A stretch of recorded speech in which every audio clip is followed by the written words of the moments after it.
budget is under. Am I correct? That is correct. All right. Last year there was a lot of discussion. I don't have any costumes.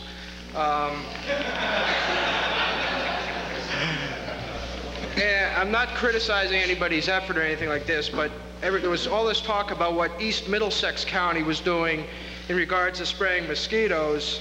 A week after a town meeting voted to subsidize or appropriate funds towards the spraying, West Essex County ceased to spray.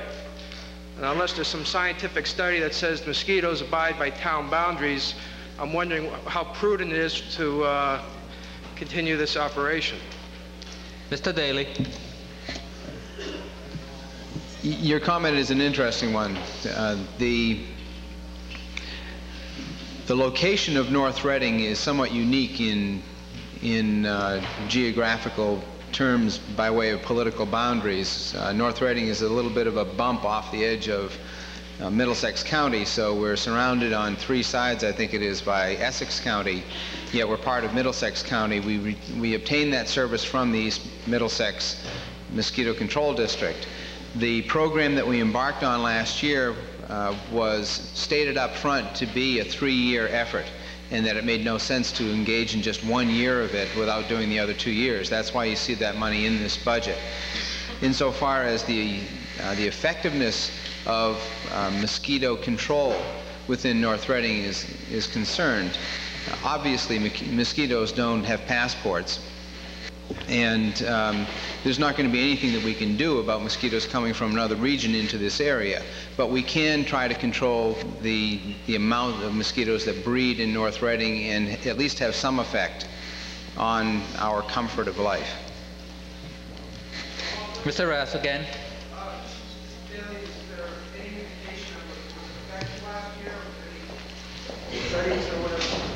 Was it effective? I don't know. You did get bitten? Is there anybody here who didn't get bitten? Mr. Pasquale. Excuse me, the reason that it's a 3-year program is that it takes consistency of application in order to realize a reduction in the number of mosquitoes. 1 year isn't going to show an automatic reduction. Mr. Pasquale. John Pasquale, 12 Hickory Lane. Is this Mr. Farr that we're talking about? I'm sorry, I didn't understand what you said. Is the gentleman's name Mr. Farr, the health inspector? Fair. Fair. We're not talking about Mr. Fair, we're talking about the mosquito budget. No, I thought we were talking about, excuse me, I thought we were talking about salaries here. Nope. We're talking about expenses, Mr. Well, Pasquale. either way, I'd like to say something, because this gentleman is doing an outstanding job. I go to meetings on the Hingarani case. He goes to the waste treatment plants. You're going to have to pass a lot of legislation, ladies and gentlemen, on environment coming in this budget, and he's going to be tied up. I was thinking that I was making a case to get him the money for his salary because he's well worth it, but I support everything about the expense for him. Any further discussion? Mr. Thompson. Please state your name and address, sir. Ken Thompson, Marblehead Street. The spraying, as I understand it, takes place from the road, and I'm sure that the mosquitoes on the road are terrorized by this. But most of them live back in the swamp. Mr. Daly. For those of you who may have been wondering last year when we embarked on this program what the police surveillance was hovering over the town, passing back and forth with its helicopters, it wasn't police surveillance. It was the Eastern Middlesex Mosquito Control Program spraying larvicide across the town by helicopter. And to the extent that there is any roadside spraying done, and I believe that there was some, I do believe that the mosquitoes that abide next to the road were terrified. Mr. O'Brien.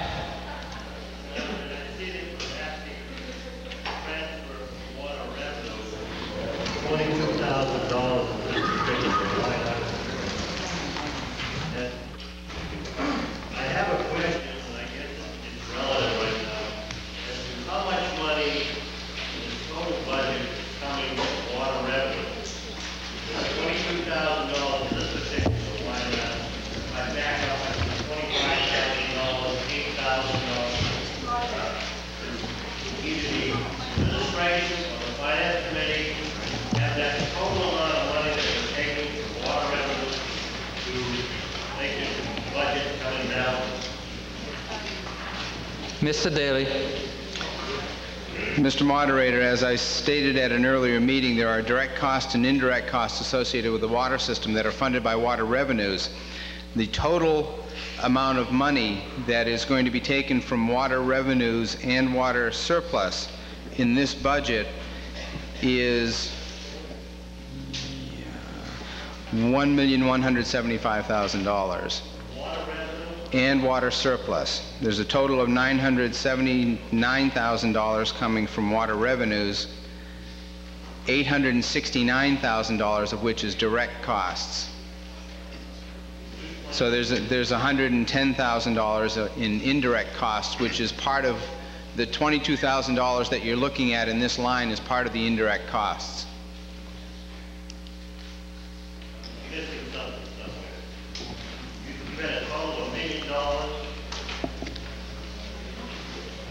Yes, it's $1 million.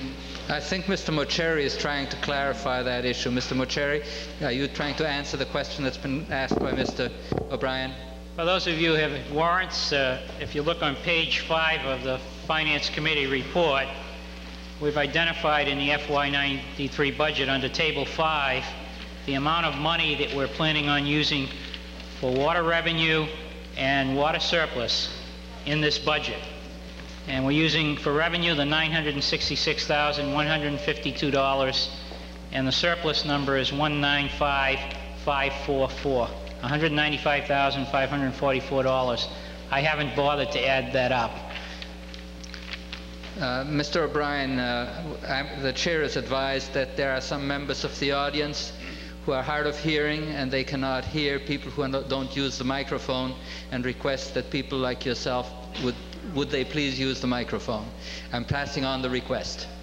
Mr. Sylvia. If I could return to mosquitoes. This, for some reason, always brings out humor, if you will. But we have a serious situation here. In past history, I hope we're wrong, indicates that there should be another increase in equine encephalitis this year. Now, I don't know where the Board of Health is, but they're never here. And I can only urge that you continue this program. Now, for many years, we belonged to the Essex County program, and we got absolutely zilch. So we are now standing on the other side of the border, perhaps, and wafting the pesticide over. But I think the program that they have in place is an excellent one. And we're fortunate in having a monitoring station down at Camp Curtis Kyle, which is not very far from us. And we were a little bit late last year in getting into this program. And you have to think of the children. You know, there are certain precautions you can take, but you can't be out. You can tell a child not to take off his sweater or not to take off his shirt or whatever, but they're going to. And we have to take some strides in trying to protect their health. And I urge you to vote this line item 32. Any further discussion? Mr. Daly. I'd like to answer one of Mr. O'Brien's questions. The $22,000 that is in this particular line that comes from the water revenues pays for the testing that is going to be required for the municipal water system during the next fiscal year. We have that done by our Board of Health as sort of a check and balance. Any further discussion? Hearing none. On the main motion, which is $78,010 for line item number 32, with the noted transfers as printed in the warrant, and there it should be noted that that includes a transfer of $22,000 from water revenue. All those in favor, please say aye. Aye. Those opposed? Unanimous. Line item number 33. Mr. Daly. Mr. Moderator, I move to appropriate the sum of $435,849 for line number 33 as printed in the Sponsor Recommends column, with any noted transfers as printed in the warrant.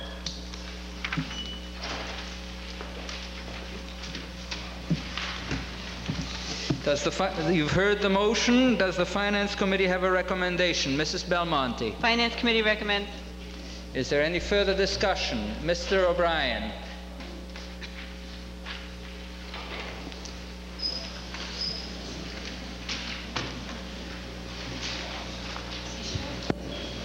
Can I be heard? I asked the same question, the department head salary, please. Mr. Daly. In response to that question, Mr. O'Brien, in this particular budget for the department head in Public Works, there's an allocation of $27,600. The balance of that person's salary, which totals roughly just under $30,000, is accounted for in the Water Department budget as a direct cost there. We're looking at a salary about $57,000. Yes. Again, do you have an evaluation plan, and if so, when? And do you propose a certain rate increase? As a general answer, all of the department heads will be evaluated before July 1, and there are no specifics that I have in mind at this point for a measure of an increase to any individual or to the group of department heads at large. Thank you very much. That covers all the department heads. Won't ask any more questions. Thank you. Mr. Pasquale. This is not to ask a question, but to pay acknowledgement. It always bothers me in this town that we do things and we don't recognize. Here we have a new Public Works Director. We have a lot of people in the community sitting here, and we have never got them up in front of the rostrum to say, welcome to the town, you're doing a fine job, etc. So please give them a hand.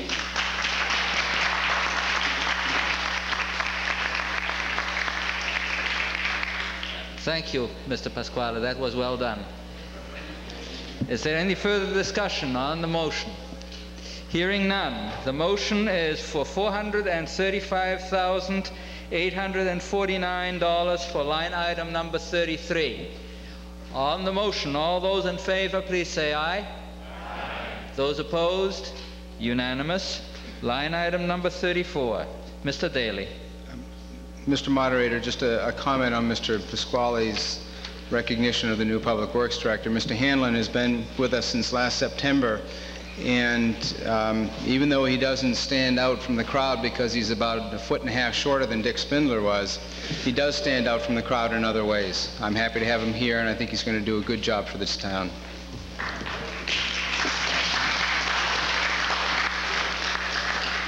On line number 34, I move to appropriate the sum of $366,559 for line number 34, as printed in the Sponsor Recommends column, with any noted transfers as printed in the warrant. You've heard the motion. Does the Finance Committee have a recommendation? Mrs. Belmonte. Finance Committee recommends. Mr. Sandorfi. Mr. Moderator, question to the town administrator. If I remember correctly, in the past, snow and ice budget was always difficult to estimate. We never know whether we get a blizzard of 78 or we get a no winter of 91, 92.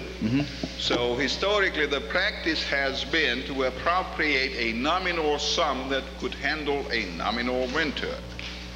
Then, if we were really socked with snow and we ran out of money, the Board of Selectmen declared a snow emergency, which then put the town in a position to exceed the appropriation. Now, this year, there is no separate appropriation for snow and ice. All we have is Public Works expenses. So, how do we plan to handle if we have a snow emergency? Mr. Daly. We've checked with the Department of Revenue on your particular question, sir, and